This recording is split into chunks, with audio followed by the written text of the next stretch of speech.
On est mercredi, c'est l'heure du mag des pistonnés. Il n'y aura pas de Formule 1 ce week-end. On va prendre le temps avec l'une des jeunes pousses françaises qu'on vous a fait découvrir dans les pistonnés, qu'on aime particulièrement. Monsieur Alessandro Giusti, qui est avec nous, juste en face de monsieur Hamza Rahmani. Déjà, Hamza, comment ça va ? Très bien. Très bien. Toujours. Content de la personne qui est face à toi. Monsieur Sandro, on va t'appeler Sandro parce que c'est la famille Alessandro, Sandro. Ça va, Sandro ? Ça va très bien, merci de l'invitation, donc ouais, ça va nickel. Eh bien écoute, merci surtout parce que je rappelle que au moment où on enregistre cette émission, tu as couru avec brio d'ailleurs, et bien du côté de Barcelone avec un podium. Vous étiez 2 Français d'ailleurs sur ce podium avec Théophile Naël que on vous avait présenté un petit peu plus tôt dans cette saison. Et podium arraché au dernier tour. Exactement. Ouais. Exactement. On va y revenir sur tout ça. Je sais que tu es un grand passionné de football. Tu as passé un bon week-end, toi ? Ouais, bah les dernières 2 jours, c'était plutôt pas mal avec la victoire du PSG et mon podium, donc c'est sympa, ouais. Un bon week-end pour T'avais du monde dans les rues à Barcelone pour fêter ça. Ouais, le trafic pour la F1, mais non, pas de monde pour le PSG, non. Et t'étais pas avec Isaac Adjar et Pierre Gasly Non, moi la course c'était trop tôt le lendemain matin, je me lève à 6h, donc un peu tôt. Ok. Bon, qui est Alessandro Giusti ? Normalement, si vous suivez les pistonnés, vous devez le savoir, mais on va vous faire une petite piqûre de rappel, justement, dans ce début d'émission. Tu as 18 ans, tu es originaire de Bièvre, dans l'Essonne. Tu es un pilote rookie en Formule 3. Tu cours pour le team MP Motorsport. Tu es actuellement 7e du championnat du monde, justement, enfin du championnat de F3, pilote de la Williams Driver Academy. Tu t'entraînes depuis longtemps avec le Red, qui est juste à côté de chez toi. Tu as été coaché médiatiquement par Monsieur Denis Brognard. Ça, c'est quand même quelque chose de particulier. Managé par cette structure montée par Guillaume Le Goff, Alexandre Mullier, le président du FC Versailles, et Pierre Gasly, actionnaire aussi du club francilien. Et puis, on l'a dit, ce week-end, tu as fait podium du côté de Barcelone. Ça y est, Sandro, cette saison, elle est lancée, cette saison 2025 ? Bah, j'espère. En tout cas, c'était notre meilleur week-end à Barcelone. C'était plutôt pas mal. On avait beaucoup de frustration dans ce début de saison et je pense que là, c'est vraiment le lancement. Donc maintenant, il faudra essayer de continuer comme ça. Justement, qu'est-ce que tu as découvert ? Qu'est-ce qui a changé ? La dernière fois qu'on s'était vu, justement, tu étais dans ta 2e saison de Freca. Là, tu es monté, on va dire, d'un niveau. C'est plus du tout le même environnement, c'est plus du tout les mêmes monoplaces. On rappelle d'ailleurs révolution technique en F3, c'est-à-dire que les voitures ont largement changé. Raconte-nous un petit peu comment tu t'intègres petit à petit à ce nouvel environnement. Bah ouais, clairement, il y a eu un gros changement entre l'année dernière. La Freca, c'est quand même un petit championnat. Championnat d'Europe, et là passer avec la F1 tout le temps, donc déjà beaucoup plus de public, il y a beaucoup plus médiatiquement, il y a beaucoup plus de gens, la voiture est complètement différente, ça roule presque 10 secondes plus vite, et puis la nouvelle voiture, faut s'habituer pour tout le monde, et je pense qu'on l'a plutôt bien fait, et puis la voiture c'est très très agréable à conduire, donc je prends beaucoup de plaisir. Ouais. Et combien de temps d'adaptation il faut pour un rookie qui débarque en Formule 3 pour vraiment maîtriser l'environnement et la voiture ? Ça dépend. Moi, j'aurais dit que en fait, on a eu 4 jours de test avant le début de saison. Donc, je pense 5-6 jours de test en F3, je pense que t'es dedans, quoi. Oui, donc aujourd'hui, ça y est. Oui, bien sûr. Là, avec mon coéquipier, en vrai, on est dedans, les 2 rookies, donc c'est bien. Il y avait eu une première étape du côté de l'Australie où tout le monde découvrait un petit peu justement ces nouvelles monoplaces, que ce soit les rookies ou ceux qui sont un peu plus expérimentés, en tout cas qui doublent ou triplent leur année. Et derrière, il y a eu une journée de test du côté du Bahreïn. C'était juste avant justement la 2e manche de ce championnat. On a l'impression que depuis cette journée de test, les écarts se sont un peu plus équilibrés. Est-ce que toi, par exemple, tu as beaucoup appris de cette journée de test du côté du Bahreïn ? Bah sûr que Bahreïn, c'était pas qu'une journée, c'était 3 jours. Oui, t'as raison, ouais. Donc oui, c'était super productif. En plus, c'était la piste, on l'a roulé 2 semaines après. Donc on a pu bien apprendre sur ton rythme de course, même sur le rythme sur un tour, donc c'était bien. Après, à Melbourne, il y a des gros écarts, mais je pense que c'était plus sur le week-end en global qui était quand même particulier. En qualif... tu te fais piéger, toi, en qualif. Voilà, il y a 2 drapeaux rouges. Moi, j'ai des problèmes de DRS, beaucoup de trafic, la pluie le dimanche. Donc honnêtement, le week-end de Melbourne, c'était assez particulier. Et après, on est revenu un peu plus à la normale depuis Bahreïn. On l'a dit, tu as intégré une nouvelle structure. L'année dernière, ta 2e saison en Freca, tu l'avais fait chez le team français RT. Là, désormais, chez MP Motorsport. Comment tu évalues la performance justement de ton team ? Parle-nous aussi également de cette nouvelle structure que tu as intégrée. Ah bah la nouvelle structure, ça se passe super bien, la collaboration, c'est super pro. Déjà, honnêtement, le step entre Freka et F3, déjà, c'est même sans changer d'équipe, le step est énorme en termes de travail, d'ingénieur, de mécano. Mais non, je trouve qu'on s'est super bien habitué. La voiture est très performante. Donc j'espère qu'on peut continuer comme ça pour la fin de saison. Et justement, la collaboration pilote-écurie, on sait qu'MP Motorsport est aussi présente en Formule 2. Est-ce que c'est vraiment compartimenté, d'un côté la F2, d'un côté la F3, ça bosse tous ensemble? Comment c'est Ça géré? bosse tous ensemble, je dirais, parce qu'en fait, l'ingénieur, par exemple, un peu le principal de la F2, il vient toujours avec nous savoir ce qui se passe un peu. Au test de pré-saison, les 3 jours qu'on a eu avec la nouvelle voiture, il est venu sur les 3 jours. Donc c'est une aide, voilà. Donc je pense non, c'est un peu ensemble. Et puis on n'est pas très loin, le paddock F2, F3, c'est quand même assez proche. Donc non, ouais. T'as pu échanger avec quelques pilotes F1. Qu'est-ce que ça fait d'être dans cet environnement? Vous vivez vraiment en marge, on va dire, de l'élite, ou justement t'as l'occasion de pouvoir un petit peu côtoyer notamment les Français qui sont en Formule 1? Ouais, on les voit un peu. Après, honnêtement, c'est compliqué parce qu'on est beaucoup pris, ils sont beaucoup pris. On n'a pas forcément les mêmes horaires. On n'est pas du tout dans le même paddock, donc on n'en voit pas beaucoup. Mais bon, voilà, on reste un peu en contact, ouais. Ton coéquipier, t'as quand même un coéquipier chez MP Motorsport qui est actuellement 3e du championnat du monde, c'est Tramnitz. Tu l'as battu, notamment ce week-end. Parle-nous de ce week-end justement barcelonais. Hamza en parlait avec ce dépassement dans le dernier tour, pardon. Ouais, c'était un bon week-end, honnêtement. Dès la free practice, on était très bien. On fait P2 en free practice. En qualif, c'était une qualif assez normale, P6. Je pense qu'on aurait pu extraire un peu plus, pourquoi pas P3, un truc dans le genre. La sprint qui se passe super bien. Je fais un bon départ en partant P7, je me retrouve presque P2 pour jouer la victoire. Et mon coéquipier qui casse la suspension à cause d'un contact avant, du coup m'emmène et je me retrouve P11. On remonte quand même P6 avec des gros dépassements, donc c'était une bonne course. Et après la course longue, bon départ. Et pareil, je me refais avoir par Ramos qui saute sur le vibreur. Du coup, je me retrouve, je devais être P4 et je me retrouve P6. Et après, je remonte avec le gros rythme qu'on avait, une bonne gestion des pneus, bonne range de safety car et ça l'a fait. Justement, la gestion pneumatique, comment ça se passe en Formule 3? C'est compliqué? Ouais, honnêtement, je pensais pas qu'il y avait autant de gestion à F3. Je trouve qu'il y a beaucoup de gestion, notamment Bahreïn, Imola et Barcelone. Surtout les Imola parce qu'on avait les médiums. Les médiums ont l'air d'avoir beaucoup de deg, donc c'était important de bien gérer. Mais ouais, c'est sûr qu'il y a beaucoup d'outils à utiliser, comme la F1 un peu, lift and coast. Voilà, en traction, il faut faire attention, sortie de virage. Donc il y a beaucoup d'outils. Ouais. Et ça, tout ce travail d'apprentissage encore, c'est quelque chose que tu dois forcément apprendre en piste, ou est-ce que ça peut passer aussi par le simu? Est-ce que le ressenti simu-piste, il est vraiment différent? Oui et non, parce qu'on peut quand même le travailler, mais par exemple, si on compare par exemple là, le step aussi, c'est que la Freka, on fait rien de tout ça, pas trop de gestion. Et là, quand tu arrives en F3, voilà, moi je me souviens les premiers tests, on m'apprenait à faire un peu tout ça, et donc au début, je me demandais à quoi ça sert. Au final, ouais, ça sert beaucoup. Donc on l'apprend au simu comment l'utiliser, même si au simu, ça va pas forcément plus rapide, parce que bon, voilà, c'est simulateur, c'est pas exactement comme la vraie vie. Mais dans la vraie vie, tu te rends compte que oui, c'est un gros gain. Et je pense que là, on a très bien été. C'était à Bahreïn et à Imola. Maintenant, les autres ont un peu compris et c'est un peu plus similaire. On était frustrés pour toi des 2 précédents meetings à Imola et Monaco. On disait, avec ce podium, tu lances justement ta saison. On imagine que ça doit faire beaucoup de bien dans la tête. Et on sait que dans ces championnats-là, justement, l'aspect mental est très important quand même. Ouais, c'est sûr. Honnêtement, à chaque fois, on passait pas très loin de faire des bons résultats sur les 2 week-ends d'avant. À Monaco, on part pour faire un super tour. Je fais violet dans le premier secteur et drapeau rouge.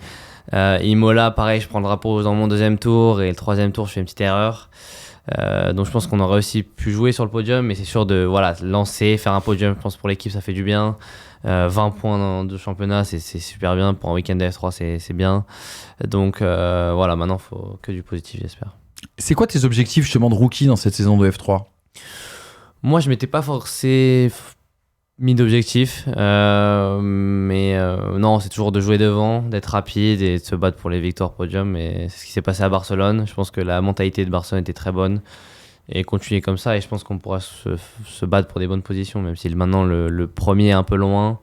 Le titre est un peu loin, mais pourquoi pas une P2, P3 ouais. Est-ce qu'on t'a fixé des objectifs chez MP? Est-ce qu'on t'a dit, par exemple, Si tu fais top 3 championnat, t'as forcément une place en F2 qui t'attend ou Non, je pense pas qu'il y a d'objectif de titre, ça dépend un peu de tout.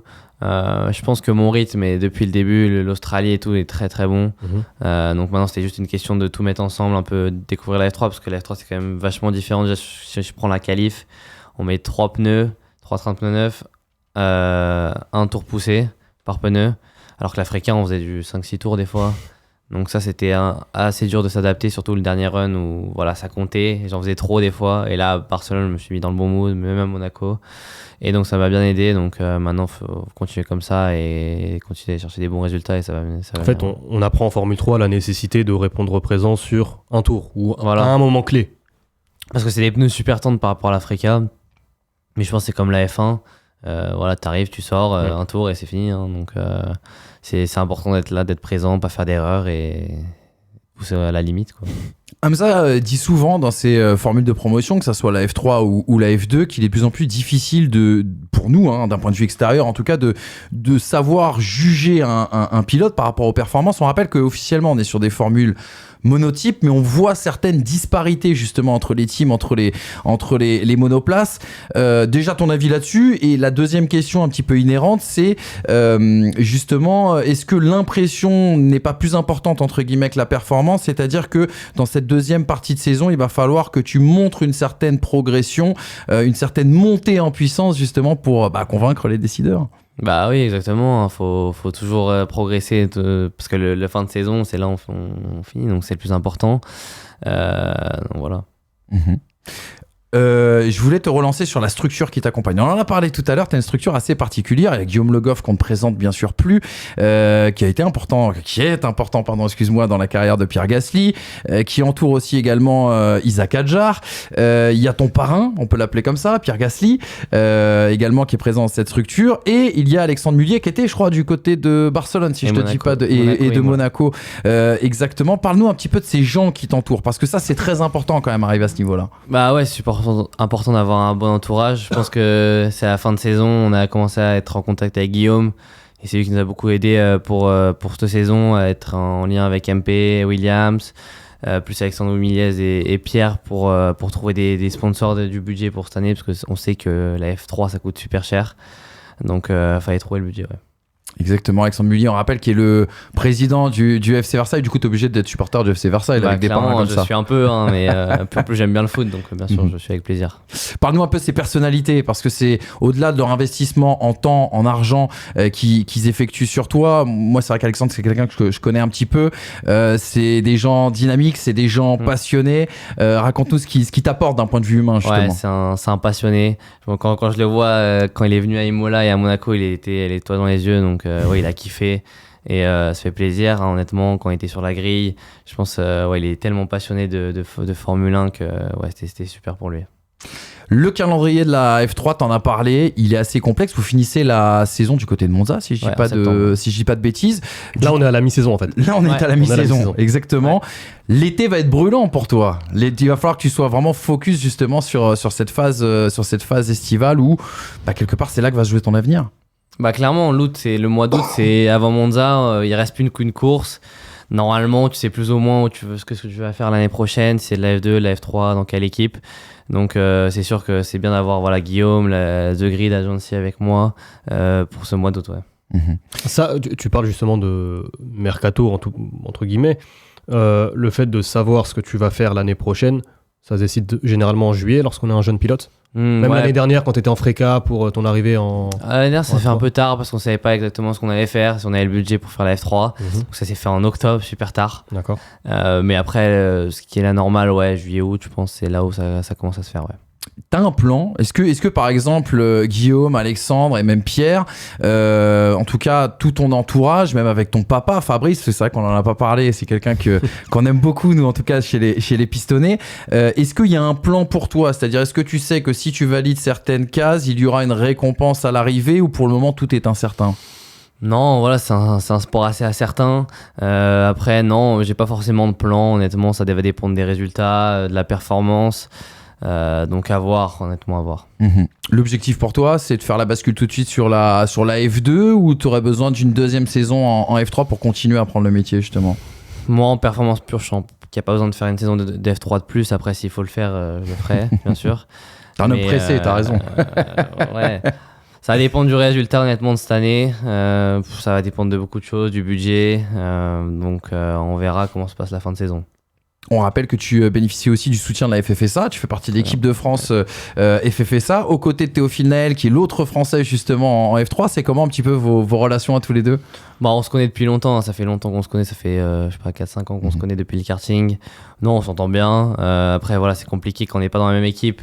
On se voit pas beaucoup. On se voit souvent après les briefings de course, après les fins de course. Là sur le podium pour le coup, donc c'était plutôt sympa. Même la cool roule en français, voilà, c'est sympa de la faire en français. Mais non, on a une bonne relation. Ouais. Justement, moi, il y a aussi un autre aspect que je trouvais intéressant te concernant. Avec Hamza, la première fois qu'on t'a vu, c'était lors d'un stage équipe de France FFSA, où l'idée c'était de vous sortir de votre zone de confort. À l'époque, vous étiez chez Stéphane Sarrazin, sur la piste de Stéphane Sarrazin, et t'étais monté dans une WRC2. Je me rappelle, on était à côté de ton papa justement. On te voyait faire des sauts de cabri avec cette voiture. T'avais été assez, t'avais impressionné justement l'encadrement de la FFSA sur cette adaptabilité. C'est une de tes forces justement. Ouais, je pense que comme on l'a vu cette année, les meilleurs résultats c'était en FP. Dès que j'arrive sur la piste, j'arrive à délivrer. Donc en rallye pour le coup, ouais, faut bien s'adapter, surtout qu'on a fait une mini spéciale, c'était super sympa. Faut avoir l'image du super sympa, ce que Sandro vous dit, c'est super sympa. Je te jure que moi j'étais là, je me disais mais comment il fait ça, c'est pas possible, tu vois. Ouais, et ton père aussi d'ailleurs. Hein. Non, honnêtement, la rallye c'était un kiff à conduire. Tu faisais des sauts, ça bougeait, c'était en glisse. Non, c'était un kiff. Et honnêtement, non, ça a servi. Même là, quand on a fait un stage sur la glace, ça sert toujours. Hein. C'est du car control, voilà, de s'adapter en rallye plus. Donc oui, ça sert. Et justement sur cette tu parlais de cette question d'adaptabilité. Aujourd'hui, quelle est ta marge de progression en Formule 3? Qu'est-ce qui te manque? Est-ce que tu as des manques d'ailleurs? Toujours, de toute façon on peut toujours progresser. Après il y a différents points. Là je pense que là c'était les qualifs là, sur les derniers meetings. Là je pense que Barcelone c'était plutôt pas mal, mais on pourra toujours faire un step de plus, je pense, en qualif. Quand sur Trident, je pense qu'ils ont un petit avantage, mais moi, ouais, je pense que faire toujours un peu le step en qualif sur le dernier round serait bien. Ouais. Exactement. Sandro, justement, on va continuer un petit peu cette discussion, bien sûr, avec toi. Juste une petite anecdote, parce qu'on en a parlé tout à l'heure pour la blague, mais c'est pas une blague. T'es coaché aussi, preuve que t'es bien accompagné. Tes entraînements au raid, mais ça fait quelques années déjà, parce qu'on rappelle, c'est à côté de chez toi, du côté de Bièvre. Ouais, c'est ça, c'est à 2 minutes de chez moi, donc ça fait longtemps que je suis là-bas, ça fait 5-6 ans. Donc je m'entraîne là-bas toute la semaine. Donc maintenant j'ai un programme de Williams par mon physio. Donc j'utilise juste la salle de sport et je suis avec les autres, donc les machines on les appelle. Mentalement, physiquement, voilà, c'est des mecs, je suis hyper reconnaissant d'eux, donc voilà. Le travail physique que tu as dû faire justement pour cette transition entre Freca et F3, tu l'as dit, ça va très très vite en F3. On imagine qu'il y a un travail physique, on imagine qu'il y a... moi, je fais partie du commun des mortels, donc je suis forcément impressionné, mais on imagine qu'il y a un travail aussi visuel pour s'adapter à ces vitesses-là. Pas trop, honnêtement. C'est plus l'adaptation physique, de travailler le cou. Les bras, honnêtement, c'est assez dur dans les virages rapides puisqu'on n'a pas de direction assistée. Mais après, non, l'adaptation visuelle, ouais, c'est plus en roulant, avec l'expérience, faire des tours et ça vient tout seul. Denis Brognard, c'est un copain, Denis.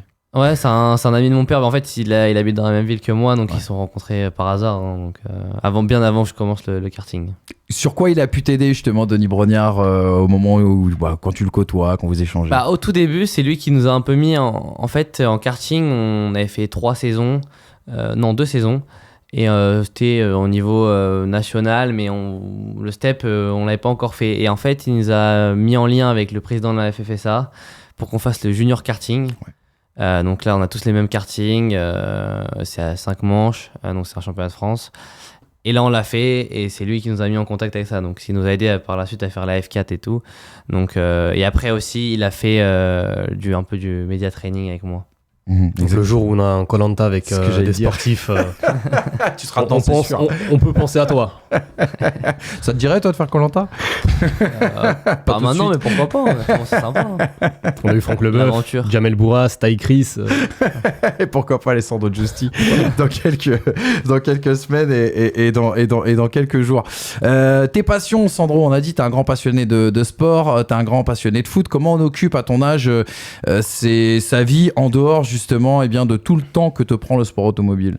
Dans une semaine où j'ai pas forcément de rendez-vous chez Williams, aux Pays-Bas, chez MP et ni de roulage, honnêtement c'est préparation physique à fond, tous les jours presque.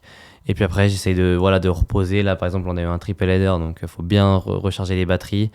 Donc juste de sortir, prendre l'air, voir des copains.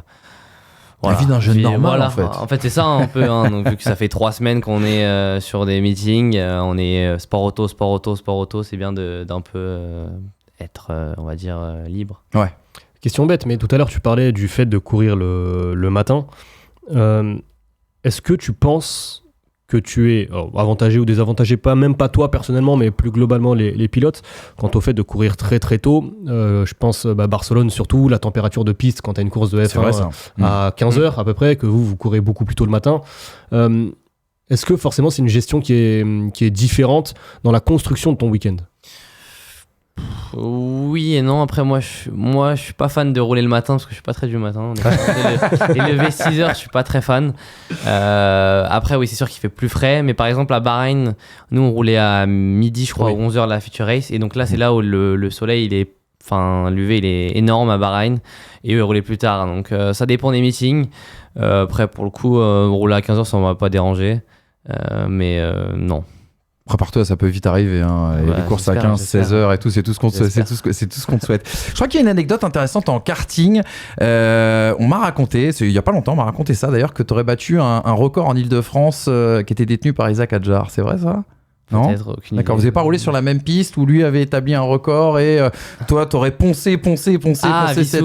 Vissou peut-être, ouais, mais ça c'était en Ile-de-France, c'était une karting indoor, donc c'était un petit Monaco. Et donc moi j'avais beaucoup roulé, c'est là on avait du mal à faire le step avec le karting de compétition, et oui le record je l'avais eu à la toute fin. Quand tu vois justement ce qui arrive à Isaac, tu as l'exemple, on l'a dit, de ton parrain Pierre Gasly, à quel point tu t'arrives à t'inspirer justement de ces exemples-là? Pour le coup Isaac, j'ai à peu près le même parcours que lui, donc lui il a fait le junior la dernière année de karting, 2 ans d'F4. Bon, lui, il a fait 1 an de Freca, j'ai fait 2 ans de Freca, donc là il a fait 1 an de F3, donc là c'est ma première année de F3, donc on va voir. Mais oui, Isaac, on a à peu près le même parcours, on a fait la Fédé, donc oui c'est un exemple. Après Pierre c'est un peu plus lointain, mais c'est vrai qu'Isaac, je l'ai toujours un peu côtoyé à 2-3 ans près.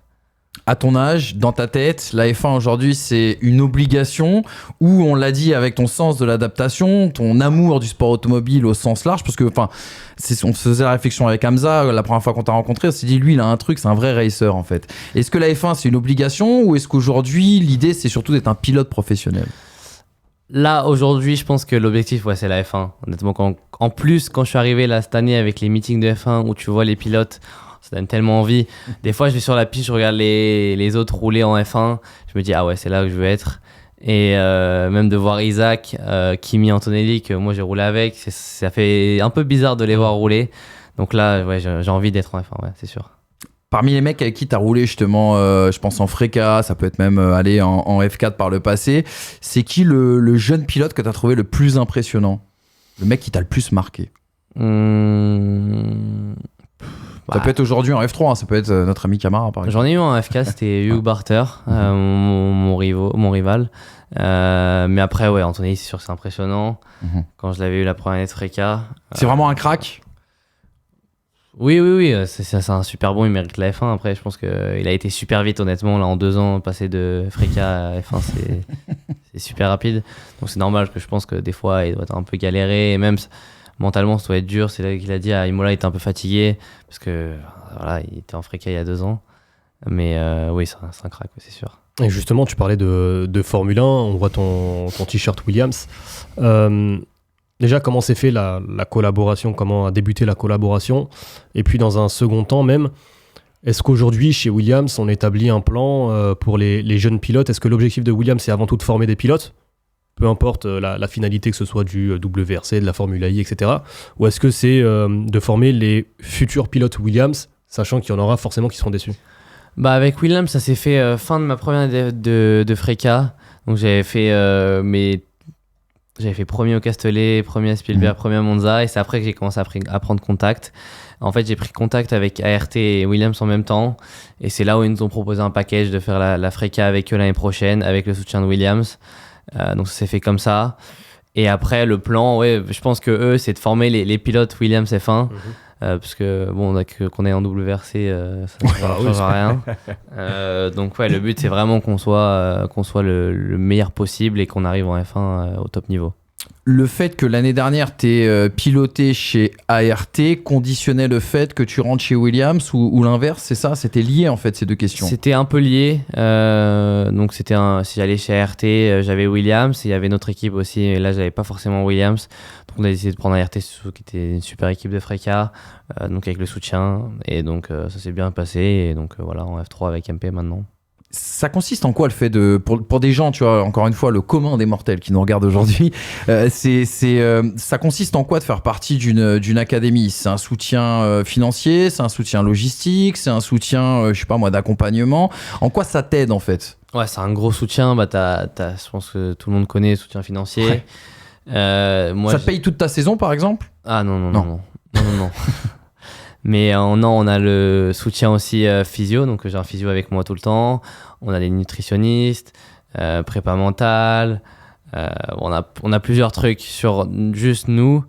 Donc ça, c'est un grand soutien. Après, on a accès au Simu F1. Donc voilà, c'est un gros soutien, Williams, c'est sûr. Le Simu F1, tu es rentré dedans déjà? Ouais, j'ai déjà fait 5 ou 6 sessions, donc 5-6 jours de Simu F1. Ouais, ça va super vite, c'est abusé. T'as vraiment pris un choc? La première fois, oui, ça m'a. Même si c'est du simu, ça paraît super rapide. Mais surtout là, à Monaco, là, quand j'avais fait le simu F1, donc pour préparer un peu à Monaco, c'est trop rapide. Du coup, la F3 après, c'est facile. Oui, même si bon, c'est déjà rapide la F3, mais on s'en rend pas forcément compte quand tu fais le simu en F1. Et même pour les gens de l'extérieur, on s'en rend pas compte. Mais ouais, ça va déjà. C'est quand même rapide. Hein. Je pense qu'on est à 10-12 secondes des F1 à Monaco, je pense. En 1.10, nous on était en 1.24, je crois.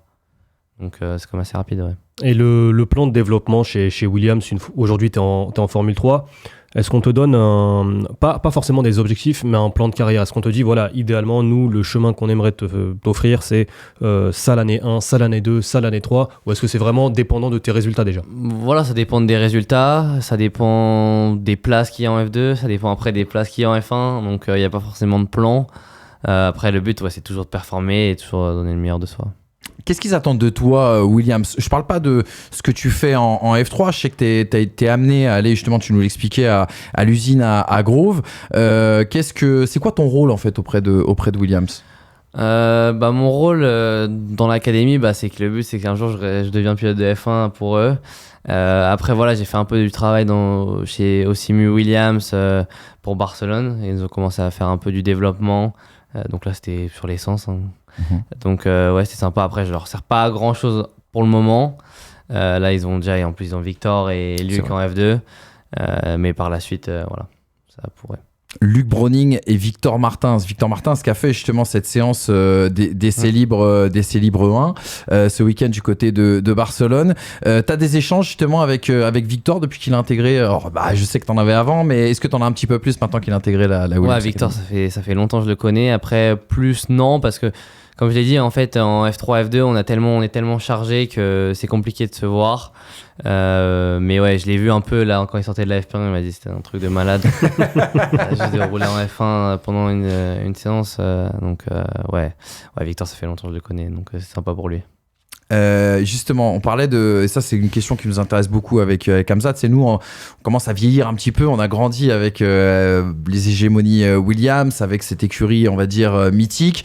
James Pauls est arrivé et a entrepris on va dire un virage à 360 dans cette écurie. Raconte-nous un petit peu c'est quoi le feeling et la sensation quand toi tu vas dans cette usine. qui est assez historique. Alors peut-être pas impressionnante en termes d'infrastructure. En tout cas, James Falls. C'est pas Aston, quoi. Voilà, c'est la nouvelle usine Aston. Il aime bien parler justement des manques, ou je sais pas s'il aime bien, mais en tout cas il le fait souvent. Il aime bien parler des manques un petit peu chez Williams. C'est quoi l'esprit, c'est quoi la culture de l'entreprise? Est-ce que même tu as eu l'occasion d'échanger même de manière rapide avec James Valves? Raconte-nous un petit peu justement ce voyage. Mais je pense qu'on réalise pas trop quand on devient pilote de la Williams Academy. Je me souviens la première fois que je suis arrivé, honnêtement je réalisais pas forcément, alors que je pense il y a plein de personnes qui se diraient c'est un truc de malade, tu vois, d'être chez Williams qui a gagné plein de titres avec Mansell, Prost, enfin bref j'en passe.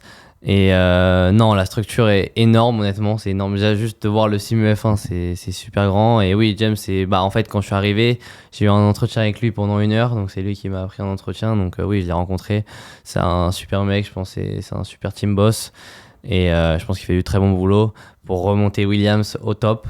Et là, je pense que cette année, là, ils ont déjà fait un gros step, même si là, ils sont déjà super concentrés pour 2026. Et justement, durant cette heure de discussion, sans trahir de secret, mais qu'est-ce qui se dit? Est-ce qu'on est focalisé exclusivement pendant 1 heure sur toi et ton avenir chez Williams? Ou est-ce que c'est aussi une présentation du projet Williams, par exemple? Je sais pas. C'est beaucoup sur moi. Il me pose beaucoup de questions, savoir mon passé, qu'est-ce que sur l'humain, quoi. Ouais, voilà, sur l'humain. Et après, voilà, c'est à lui de... Non, il me parle pas trop de lui, mais voilà, c'est à lui après de choisir s'il me prend ou pas. Donc non, c'est beaucoup sur moi, ouais. Tu l'as vu l'évolution, parce qu'on rappelle que tu es rentré dans la Williams Driver Academy l'année dernière, en début de saison 2024. Là, on est 1 an après. On sait qu'il y a, James Valls nous explique en tout cas qu'il y a beaucoup de choses qui ont changé dans les process. Alors, c'est au niveau de la Formule 1, donc j'imagine que tu n'es pas forcément confronté un petit peu à tout ça. Mais tu as vu une évolution entre la première fois que tu es allé à Grove et la dernière? Pas forcément, même si, bon, à chaque fois, en fait, il y a un écran quand on arrive sur le côté avec tous les nouveaux membres et chaque semaine, il y en a un nouveau. Enfin, il y en a 3-4 nouveaux. Donc, ouais, ils mettent beaucoup de budget et je pense que ouais, ça va payer pour les prochaines années. Surtout avec le moteur Mercedes pour 2026. T'as des infos, ça veut dire. Non, mais quand on est un jeune pilote et qu'on voit déjà ton avenir à court terme, forcément, j'imagine que, mine de rien, l'objectif, ça reste quand même la Formule 2 dès la saison prochaine, tu l'as dit. Comment on se conditionne à arriver, parce que c'est aussi ton objectif, tu nous le disais, en Formule 1, tout en sachant que, indépendamment de tes performances, ça veut dire que tu peux être brillant en Formule 3, brillant en Formule 2, tu le disais, la Formule 1, il n'y a que 20 places. Il y en aura 22 à partir de la saison prochaine. Ouais. Est-ce que c'est quelque part frustrant de te dire que, et on l'a vu, on parlait tout à l'heure d'Aston Martin avec Drugovich qui a été champion en Formule 2 et qui depuis 3 ans aujourd'hui ne roule plus, en tout cas pas en Formule 1. Est-ce qu'aujourd'hui ça entre aussi en considération pour les jeunes pilotes de dire il faut que moi je sois déjà parfait et puis une fois arrivé en Formule 1, peut-être que j'aurai jamais ma chance? Ou est-ce que tu es loin de tout ça? Oui, il y a un peu de chance pour arriver en F1. Je pense que même Piastri qui avait gagné F3, Freca, F3, F2 en 3 ans, il avait même attendu 1 an déjà. C'est ça, chez Alpine. Donc, non, honnêtement, pour moi, il faut juste performer dans toutes les catégories à fond et après, essayer d'avoir la place, d'être chanceux pour avoir la place. Après, je pense que Drugovich, c'était sa 3e saison de F2, je crois. Ouais, c'est vrai. Donc, c'est sûr que ça aide pas, même si, bon, je pense qu'il aurait mérité sa place, même comme Théo, clairement. Mais voilà, ce mauvais timing, je pense que ça se trouve Théo il sera arrivé 2 ans après et il aurait été en F1 parce que voilà, avec le timing de Bortoleto. Donc voilà, c'est une question de timing et être là au bon moment. Et en tant que jeune pilote, pour revenir sur Williams, est-ce que il y a des cours magistraux, je sais pas comment je devrais les appeler. La théorie quoi. Ouais, avec je sais pas, est-ce que tu rencontres Alex Albon, vous échangez Carlos Sainz ou pareil? Non, pas tellement. Non, ce que je dis, c'est le travail au simu. Et en gros, je vois leur data, j'ai un peu le driver book, donc ce qu'on a un peu avant le week-end. Je vois leurs vidéos et en fait, voilà, je travaille au simu sur ça. Et non, après, il n'y a pas beaucoup de cours avec Williams, c'est plus avec MP à l'usine, où on bosse vraiment sur la F3. Parce que le pilotage d'une F1 et une F3, c'est complètement différent. Donc, c'est quoi qui t'a le plus bluffé, même si c'est entre guillemets que du simulateur, on va pas réduire les choses quand même. C'est quoi qui t'a le plus bluffé quand t'es monté dans le simulateur F1 justement? C'est hyper sensible, donc je pense que c'est la F1, c'est assez dur de piloter. Genre en fait, la F3, quand t'as un petit coup de survirage ou survirage, tu peux le contrôler plus ou moins facilement. Et la F1, quand ça part. Il y a tellement d'aéro, et donc si tu le perds d'un coup, c'est assez compliqué de la rattraper. Donc la sensibilité déjà. Et en vrai, tous les freins, l'accélération, la vitesse de passage dans les courbes, c'est assez abusé. Donc, tout, c'est une machine. Et tu as des points de comparaison sur les perfos, par exemple, de Sainz et Albon, toi, quand tu montes dans ce simu ou non, absolument pas? Oui, après, il y a plus un pilote de simu, donc, qui s'appelle Harrison Scott, et qui est hyper rapide au simu. Donc, à chaque fois, il met 2-3 dixièmes à Alex et à Sainz, facile. Donc, non, à Barcelone, je crois que je suis de mémoire, la dernière fois, je suis à 4-5 dixièmes. Okay. Sachant que donc Albon il doit être à 2-3, ça c'est pareil, donc non, c'est le pilote de simu qui est très très fort. Un presseur le mec. Justement, on parlait tout à l'heure du cas de Théo par exemple. Théo qui, on a l'impression à partir du cas de Théo, peut-être même plus que Drugovich, que lui était soutenu par une académie. On a l'impression en fait que le titre de champion ne conditionne pas forcément à une entrée en Formule 1, que entre guillemets, c'est aussi le choix stratégique de ta filière, de la Driver Academy dans laquelle tu es rentré, et de la situation aussi de l'écurie dans laquelle tu es. Toi, c'est quelque chose qui a compté au moment de justement t'engager avec Williams? Je sais pas s'ils ont vu sur le long terme comme ça, mais oui, c'est sûr que quand tu arrives en F2, imaginons il y a un pilote qui est comme Sargent qui était un peu en difficulté. Là, c'est sûr qu'il y avait l'opportunité pour Colapinto, donc c'est ça que ça sert à l'académie. Au final, il s'est montré et arrive en F1 l'année prochaine. Donc, je pense que c'est un peu, arriver, comme j'ai dit, arriver au bon moment. Quand il y a un peu des pilotes qui partent à la retraite ou qui sont en difficulté et de prendre leur place. Ton contrat ou ton allez, ouais, on va dire ça. Est-ce que tu as un contrat avec Williams qui est annuel, renouvelé saison après saison, ou tu as un petit peu quand même de perspective sur la suite? Non, c'est un long contrat et après c'est un peu eux qui ont la main sur comme Red Bull, hein, s'ils veulent te virer ou pas. Donc après ça dépend de tes performances, mais voilà. Tu avais le choix avec différentes autres structures, sans citer forcément de nom. Est-ce que tu avais le choix avec d'autres structures et est-ce que justement Williams c'était on va dire celle qui t'allait le mieux ou on en a une un peu en début d'année de Freca, dans ma première année. Après, c'est vite axé sur Williams quand ça a été vraiment concret. On n'a pas cherché plus, donc on est rentré avec Williams et c'est parti de là, ouais. T'es le seul pilote de l'académie Williams en Formule 3 aujourd'hui? Oui. En fait, on a Victor et Luc en F2. En F3, il y a moi et après, c'est en F4 karting, donc ouais. Exactement. On rappelle la situation de Carlos Sainz et de Albon contractuellement. Alors, on ne connaît pas tous les détails des contrats et notamment les clauses dans le contrat de Carlos Sainz. Tu l'as dit, Luke Browning qui est en F2. Il y a une concurrence forcément entre Luke Browning et toi?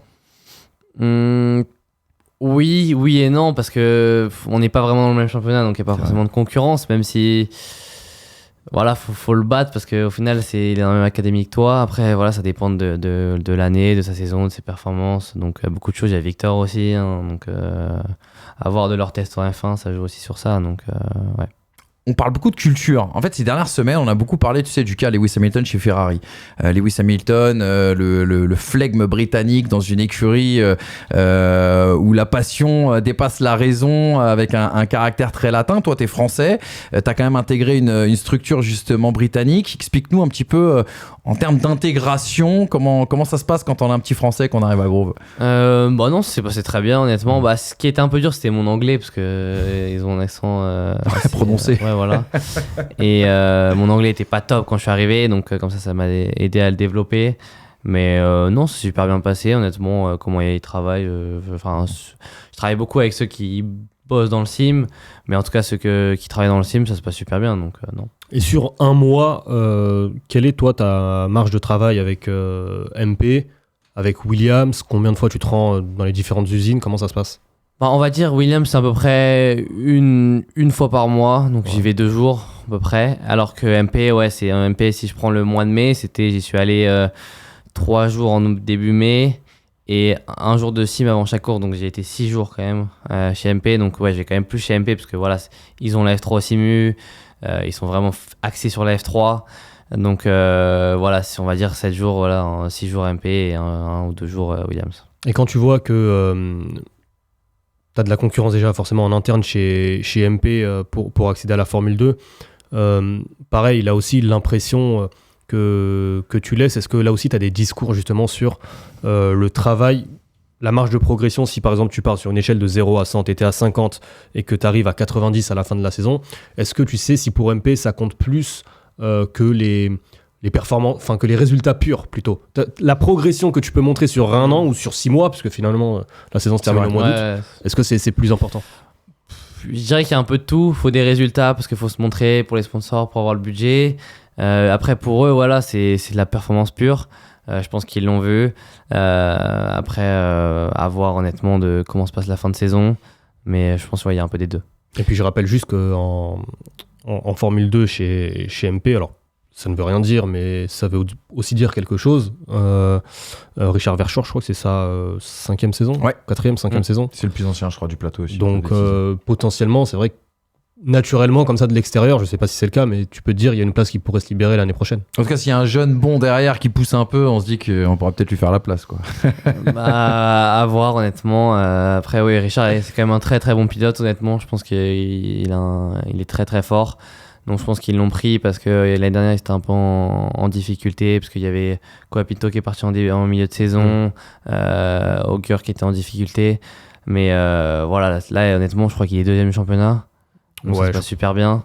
Donc à voir pour l'année prochaine, pourquoi pas. Et d'ailleurs, c'est quelque chose que tu constates aujourd'hui de voir en Formule 2 ceux qui ont une académie, ceux qui n'ont pas d'académie, le plafond de verre justement pour essayer d'atteindre la F1.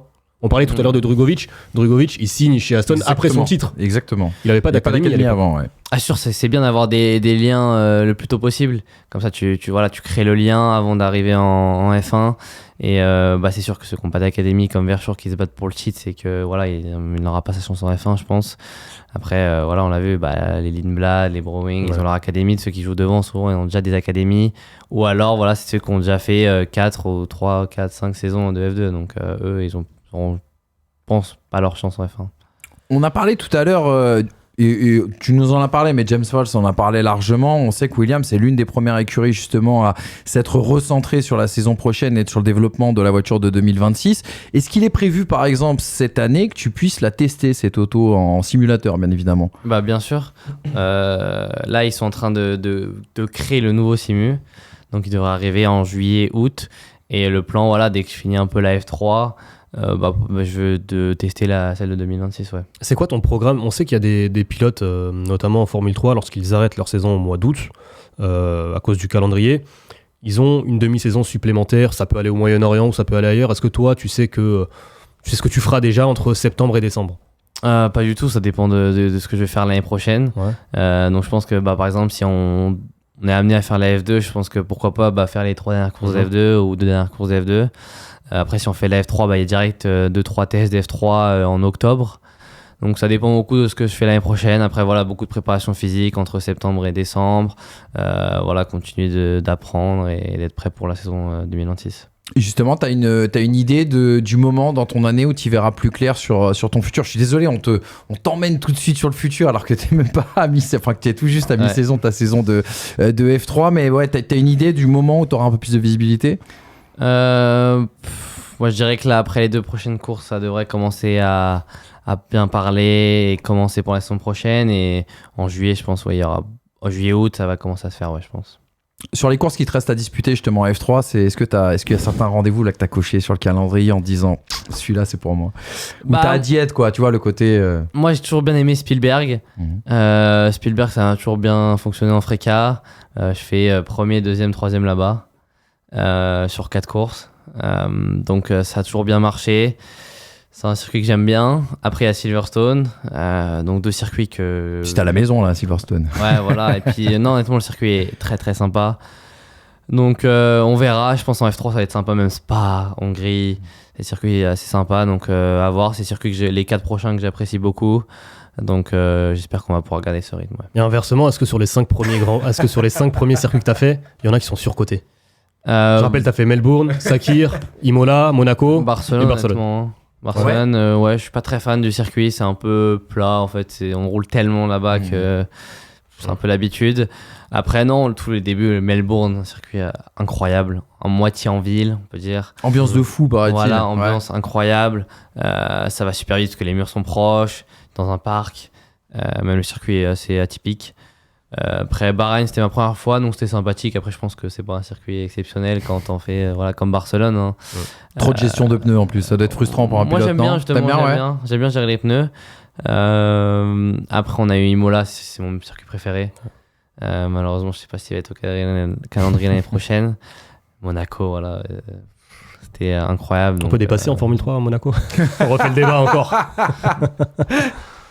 Oui, mais il faut des faits de course, quoi. Faut des faits de course. Je pense que ces circuits, c'est assez dur de dépasser parce que voilà, les droites sont super courts, le DRS n'a pas beaucoup d'effets. Et puis voilà, c'est serré. Donc, même avec des F3, ouais, c'est assez compliqué. Même si ça a doublé.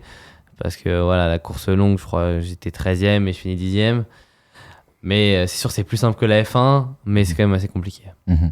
T'as parlé d'Imola, c'est marrant parce que tu sais, le grand public a une vision un petit peu, à la fois le côté mythique forcément pour l'histoire et ce qui a pu se passer par le passé sur ce tracé. Toi, tu disais que justement que t'adores Imola. C'est quoi les raisons qui font que... Imola, c'est juste le rythme qu'il y a dedans. En fait, j'aime bien les chicanes, l'Aqua Minerale. Mais en fait, Imola, c'est un circuit que beaucoup de pilotes aiment bien, honnêtement. Quand je parle avec mes coéquipiers et tout, ça, tout le monde aime bien. Et puis, ouais, honnêtement, c'est marrant. T'es pareil autour d'un parc.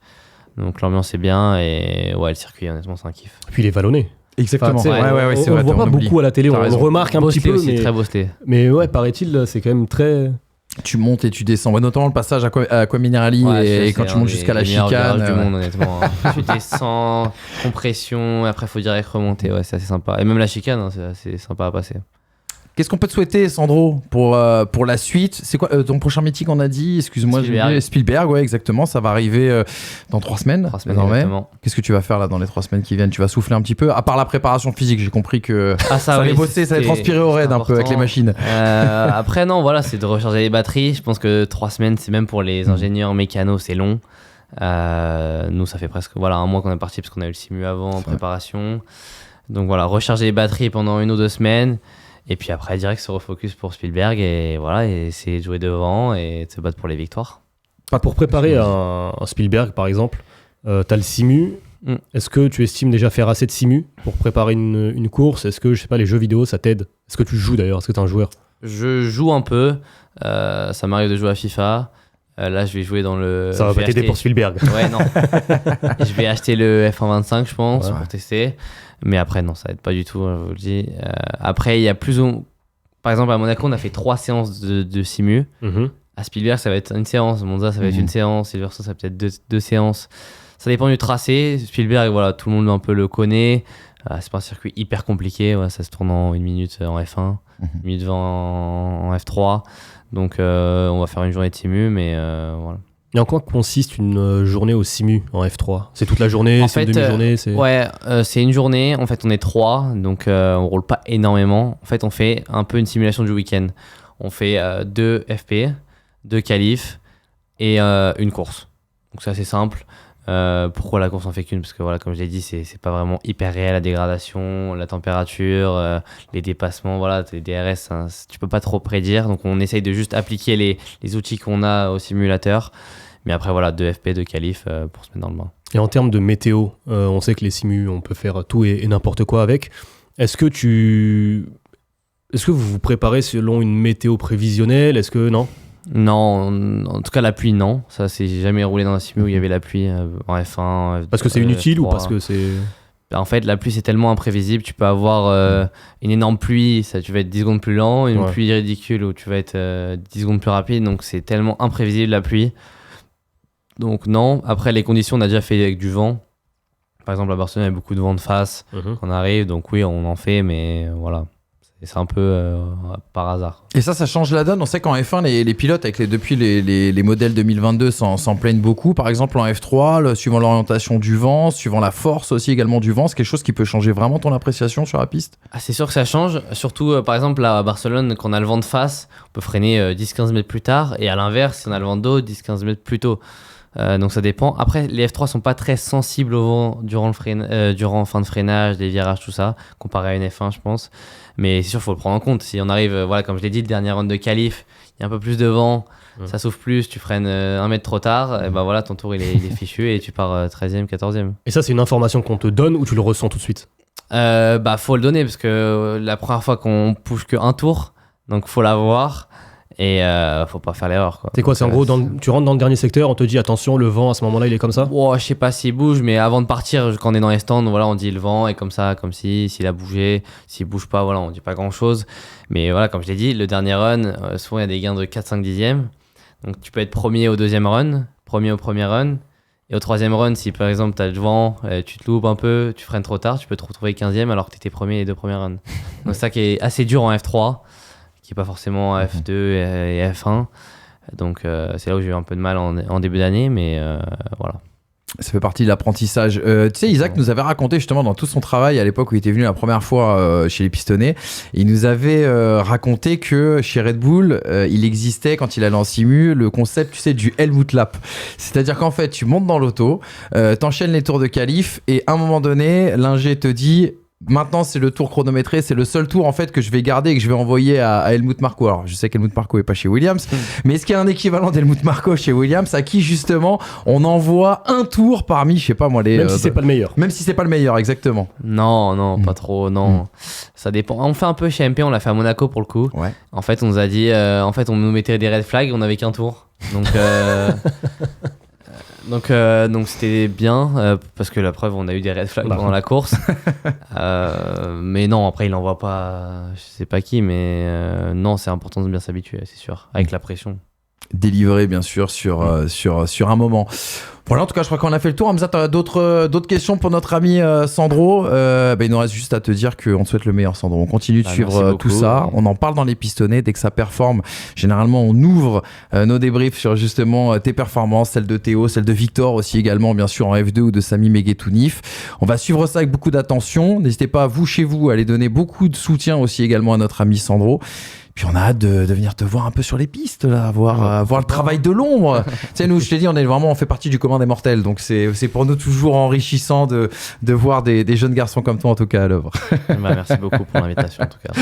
Avec grand plaisir. Hamza, petite coupure F1, pas d'émission la semaine prochaine, mais on revient très très vite. Montréal sera le prochain rendez-vous. Est-ce qu'il fera beau? Est-ce qu'il fera très froid? C'est toujours la petite surprise du côté du Canada. Toujours plaisant, de toute façon. C'est ça, exactement. N'oubliez pas de commenter cette vidéo en commentaire. Abonnez-vous bien évidemment comme d'habitude à FTS, on a besoin de votre soutien et n'oubliez pas de dire à vos amis que ceux qui peuvent pas nous voir peuvent nous écouter. Ça se passe en podcast sur toutes les plateformes disponibles. Bonne saison Sandro, à très très vite. Merci beaucoup.